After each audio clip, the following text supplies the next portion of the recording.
Halo teman-teman, hewan invasif selalu menjadi masalah bagi pemerintah dan petani di Amerika Serikat. Selain spesies invasif umum, seperti babi hutan rusa berekor putih dan coyote, pertanian dan pemandangan alam di Amerika Serikat juga dipengaruhi oleh banyak orang spesies invasif lainnya, seperti tikus rawa, angsa Kanada, rakun berang-berang, kalkun liar, dan kuda liar. Untuk membatasi efek negatif dari spesies invasif, pemerintah AS sering mendorong orang yang terkena dampak untuk menggunakan langkah-langkah seperti perusakan habitat, menjebak atau berburu spesies invasif ini sejauh diizinkan.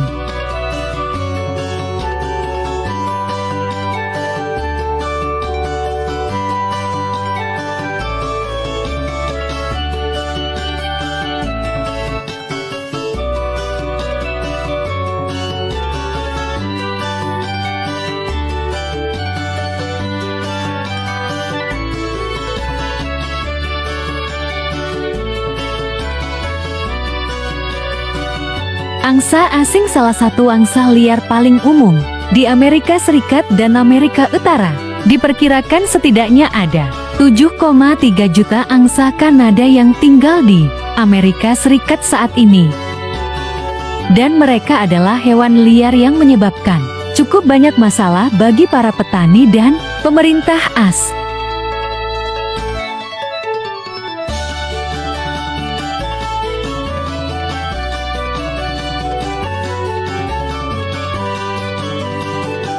Pada awal Maret hingga malam akhir Mei tahun ke tahun biasanya adalah waktu di mana angsa Kanada bersarang dan bertelur sarang. Sering dibuat tepat di samping badan air seperti danau atau rawa. Rata-rata setiap angsa Kanada betina biasanya bertelur sekitar 5 telur, dan telur tersebut kemudian akan dierami selama kurang lebih ke 25 sampai 32 hari tergantung pada kondisi cuaca. Untuk inkubasi angsa Kanada akan dilakukan oleh jantan dan betina. Segera setelah menetas, angsa ini dapat mencari makan sendiri dan pola makannya mirip dengan angsa dewasa. Dalam beberapa tahun terakhir, California, Oregon, dan Minnesota adalah negara bagian yang secara teratur mencatat sejumlah besar angsa Kanada datang ke sarang dan membiarkan batang dan pucuk rumput adalah makanan favorit angsa Kanada. Oleh karena itu, sangat umum untuk melihat kawanan angsa Kanada berkeliaran di padang rumput di Amerika Serikat. Fakta bahwa puluhan atau bahkan ratusan angsa Kanada makan di padang rumput juga menjadi salah satu masalah yang menjadi perhatian banyak orang karena mereka pergi sambil membayar ding cukup kotor. Angsa Kanada muda akan tinggal bersama orang tua mereka selama sekitar 1 tahun sebelum menjadi mandiri, dan mereka akan membutuhkan waktu sekitar 3 bulan untuk belajar terbang dan siap untuk bermigrasi dengan kawanan di alam liar. Bayi angsa adalah mangsa pilihan karnivora seperti rubah kaut dan burung gagak.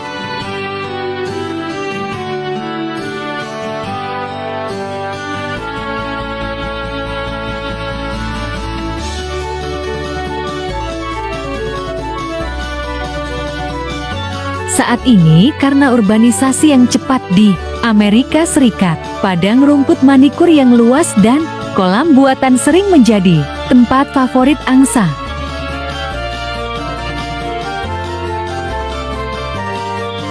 Fakta bahwa lusinan atau bahkan ratusan angsa tinggal tepat di sebelah tempat tinggal manusia telah menyebabkan banyak masalah, dan inilah mengapa mereka dianggap sebagai salah satu spesies invasif angsa Amerika Serikat yang produktif dan buang air besar sembarangan. Hadiah ini akan buang air besar sekali setiap ke 20 menit dan rata-rata setiap hari. Setiap angsa dewasa akan buang air besar hingga 1,5 pon kotoran.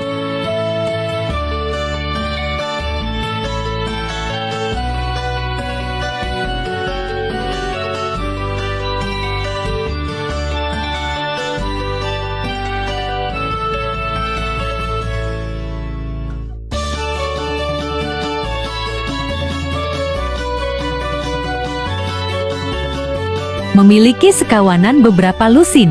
Angsa Kanada yang tinggal di taman akan menyebabkan banyak padang rumput di taman itu hancur. Selain kotoran, mereka akan membuat danau dan padang rumput cukup tercemar. Ini tidak hanya menyebabkan masalah di padang rumput dan danau buatan, tetapi kawanan angsa Kanada juga bisa berbahaya untuk penerbangan. Diperkirakan setiap tahun di seluruh dunia sana sekitar ke 1.200 kecelakaan pesawat yang melibatkan angsa. Di beberapa lapangan golf di Amerika Serikat, pekerja mempekerjakan drone untuk menakuti angsa sebelum pertandingan dimainkan.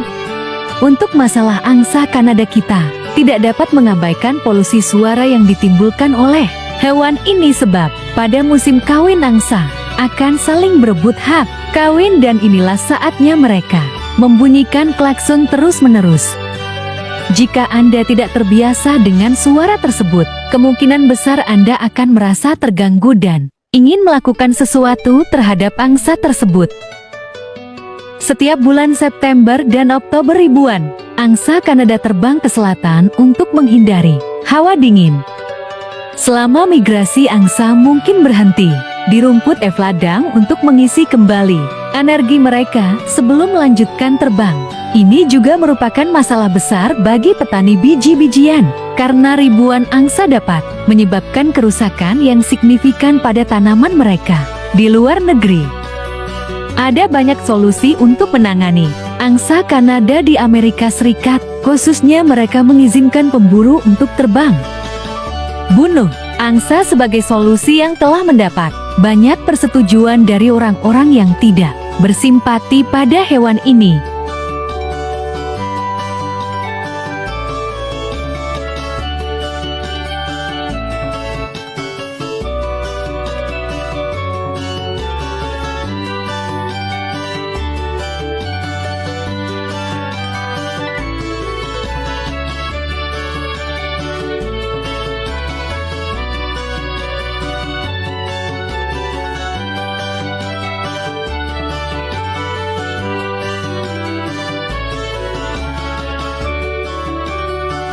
Menangkap dan menyembelih angsa adalah solusi jangka pendek yang dilaksanakan akhir Juni dan awal Juli biasanya saat angsa Moult Kanada. Ini juga saat mereka tidak bisa terbang, oleh karena itu sangat mudah untuk mengumpulkan dan menangkap mereka saat ini. Banyak badan amal melakukan ini di Amerika Serikat, dan daging angsa kemudian dibagikan kepada keluarga yang membutuhkan.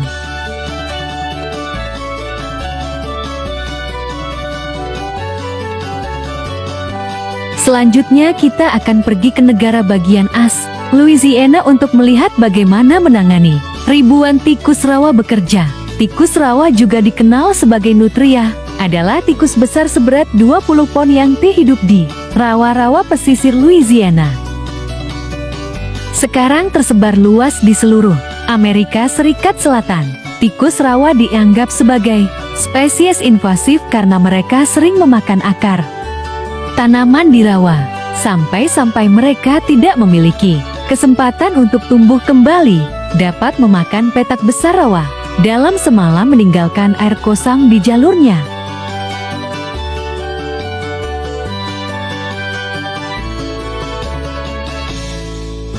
Menurut layanan Marga Satwa Amerika Serikat, seekor tikus rawa dewasa dapat melahirkan 40 hingga 60 anak per tahun. Hal ini membuat populasi hewan ini selalu menjadi ancaman bagi ekologi lahan basah.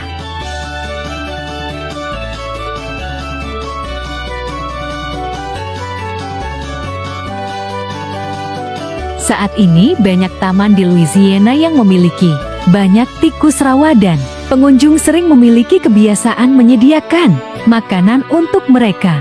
Namun seperti yang direkomendasikan oleh ahli hewan, aktor yang menyediakan makanan untuk tikus rawa dapat menyebabkan jumlah mereka meningkat pesat, dan ini akan merusak lanskap taman. Untuk menangani spesies invasif ini, menjebak dan berburu adalah dua solusi asing yang sering digunakan.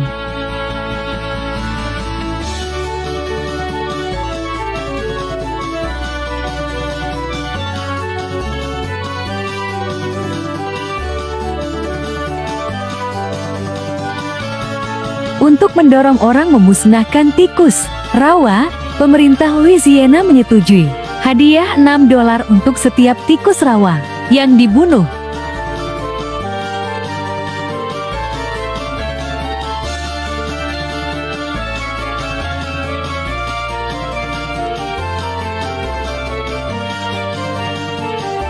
Setelah berburu tikus rawa, pemburu akan memotong ekornya dan membawa ekornya untuk menerima hadiah. Sebagai tambahan, pihak berwenang di Amerika Serikat juga mendorong koki untuk menambahkan daging tikus rawa ke dalam menu mereka untuk mengurangi jumlah spesies invasif ini dengan cepat. Selain angsa Kanada dan kuda liar, tikus rawa juga dianggap sebagai masalah bagi peternak sapi di Amerika Serikat. Populasi kuda liar telah menunjukkan kemampuan tumbuh 18 hingga 20% per tahun. Kuda liar yang tersebar luas dan melimpah melampiaskan kebiasaan di ekosistem padang penggembalaan dengan menggembalakan tanaman asli secara berlebihan, hukuman gaya invasif, dan bersaing dengan undulot lainnya. Peternak sapi di Amerika Serikat adalah yang paling terpengaruh oleh masalah kuda liar. Untuk memecahkan masalah kuda liar, Biro Pengelolaan Lahan mengumpulkan dan merem-off kuda liar dari tanah publik untuk melindungi kesehatan hewan dan kesehatan tanah publik bangsa. Di beberapa lokasi, Biro Pengelolaan Tanah juga menggunakan kontrasepsi untuk memperlambat pertumbuhan kuda liar.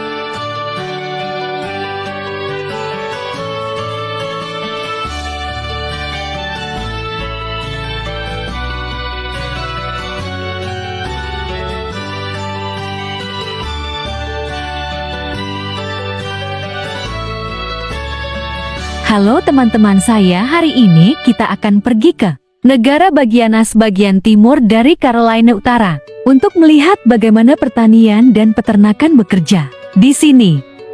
Dari pegunungan megah hingga dataran pesisir, pertanian Carolina Utara dapat dijelaskan dalam satu kata: beragam. Pertanian dan pertanian selalu menjadi bagian penting dari ekonomi Carolina Utara sepanjang sejarah negara bagian. Dalam beberapa tahun terakhir, industri pertanian Carolina Utara telah memberikan kontribusi antara 77 dan 83 miliar dolar untuk ekonomi negara bagian. Menurut statistik USDA pada pertengahan ke 2022, musik ada sekitar ke 47.200 pertanian aktif di Carolina Utara, dan jumlah ini sekitar 6.300 peternakan, kurang dari tahun ke 2017. Luar negeri, rata-rata ukuran peternakan di North Carolina adalah sekitar 181 eka, dan total lahan pertanian negara bagian adalah ke 8,4 juta acre atau sekitar 27 dari total luas negara bagian. Dalam beberapa tahun terakhir, operasi di peternakan di North Carolina, terutama babi, kalkun, broiler, ubi jalar, mentimun, paprika, dan pertanian tembakau. Selain itu, memancing ikan salmon juga merupakan profesi yang cukup terkenal dalam hal ini. Negara bagian timur.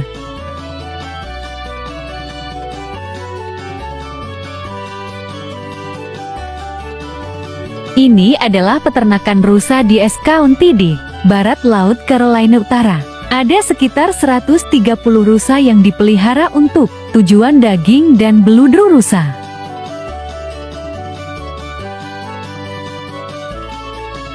Akhir April hingga Juni setiap tahun, biasanya waktu berkembang biak untuk rusa yang dibesarkan di peternakan ini, dan rata-rata seekor rusa betina biasanya melahirkan 2 hingga 3 anak. Rusa yang baru lahir dengan berat rata-rata 6 hingga 8 pon di alam liar mereka dianggap sebagai mangsa favorit predator seperti beruang coklat kaut dan kucing liar. Setelah sekitar 2 minggu tinggal di peternakan, rusa muda akan pergi bersama induknya ke padang rumput dan hutan di sebelah peternakan untuk memberi makan dan bermain. Menurut statistik SIES dari Departemen Pertanian Carolina Utara, ada sekitar 37 peternakan rusa aktif di negara bagian dan jumlah rusa yang dipelihara di peternakan ini adalah sekitar 5.700. Jumlah rusa yang dipelihara di Carolina Utara sangat kecil jika dibandingkan dengan jumlah rusa di alam liar dan di cagar alam negara bagian. Diperkirakan bahwa di Carolina Utara ada sekitar 1,1 juta rusa yang hidup di alam liar dan kawasan lindung, tidak seperti rusa yang hidup di alam liar. Sebagian besar rusa yang dipelihara di peternakan di Carolina Utara divaksinasi pada usia dini untuk mengendalikan penyakit tertentu yang dapat ditularkan ke manusia seperti demam Q atau tuberkulosis. Adalah peternakan rusa lain di Mecklenburg County di Western North Carolina. Ada sekitar 120 rusa yang tinggal di sini, termasuk sekitar 23 rusa jantan. Di sore hari, pemilik peternakan ini akan menggunakan jerami dan beberapa kacang untuk memberi makan kawanan rusa. Menurut perkiraan Komisi Sumber Daya Marga Satwa Carolina Utara, Mecklenburg adalah daerah dengan populasi rusa terbesar di PJ negara bagian. Dengan sekitar 31.000 populasi ini, termasuk rusa liar dan peternakan. Ini adalah peternakan kelinci di Caswell County, North Central North Carolina.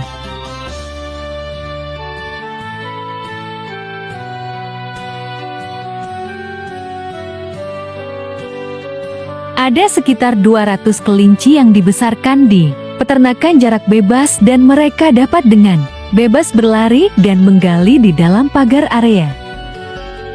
Setiap hari pemilik peternakan ini akan menggunakan beberapa kacang dan kacang tanah atau jagung manis untuk memberi makan ratusan kelinci dan sebagian besar kelinci di peternakan ini dipelihara untuk tujuan memanen daging.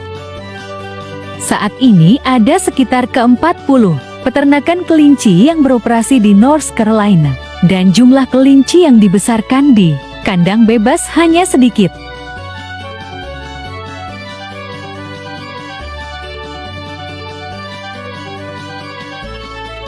Ini adalah peternakan kelinci lain di North Carolina di mana ratusan kelinci disimpan di dalam kandang dan mereka hampir tidak melihat matahari sepanjang hidup mereka. Setelah mencapai berat sekitar ke-10 pon, ratusan kelinci di peternakan ini akan dikirim ke pabrik pengolahan daging kelinci.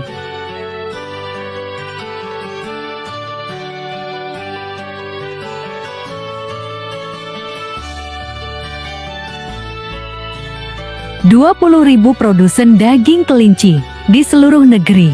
Setiap tahun Amerika Serikat mengkonsumsi sekitar 8,3 juta pon daging kelinci.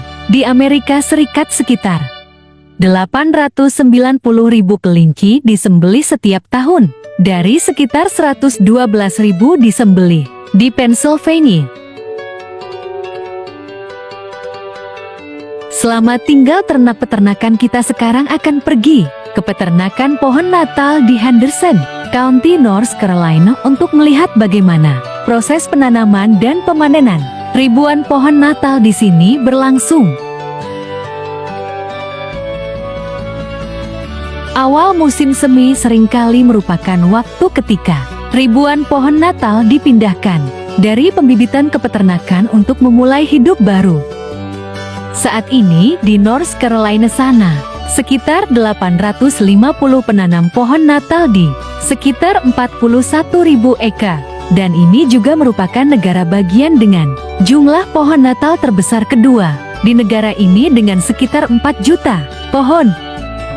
Memimpin daftar adalah Arizona dengan ke-4,8 juta pohon.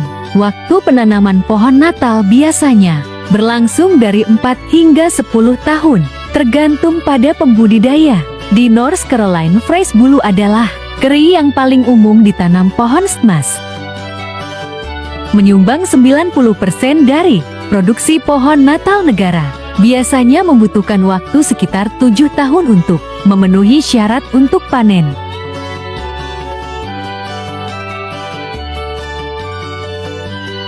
Inilah yang terjadi di perkebunan pohon Natal ketika musim panen dimulai.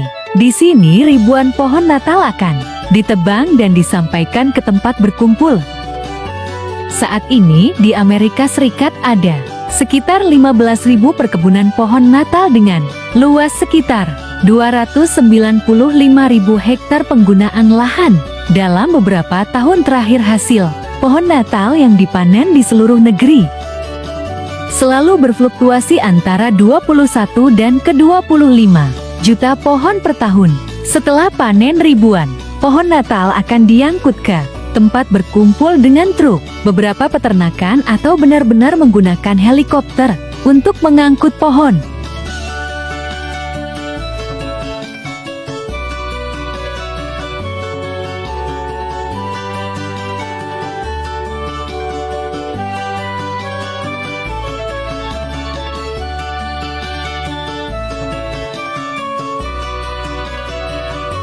Setiap tahun industri pohon Natal di Amerika Serikat menciptakan sekitar 100.000 pekerjaan dan pendapatan dari penjualan pohon Natal sekitar 383 juta dolar.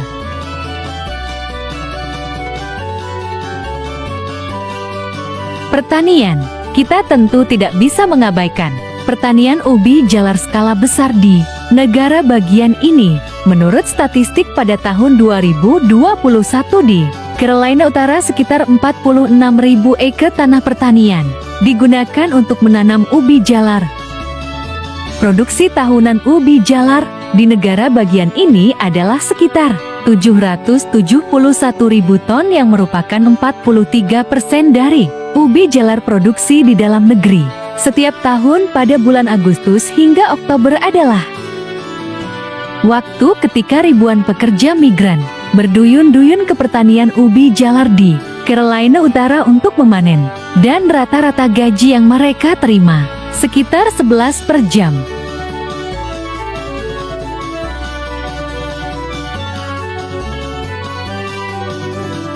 Inilah proses pemanenan di perkebunan ubi jalar lain di Carolina Utara. Di sini jutaan ubi akan dipanen, tetapi mesin modern ini bukan pekerja migran. Ubi jalar yang dipanen di sini akan disimpan dalam peti kayu sebelum diangkut ke pabrik pengepakan. Dan inilah yang terjadi di sebuah pabrik manis. Pabrik pengepakan kentang. Di sini jutaan ubi jalar akan dicuci dan dikeringkan sebelum pengepakan.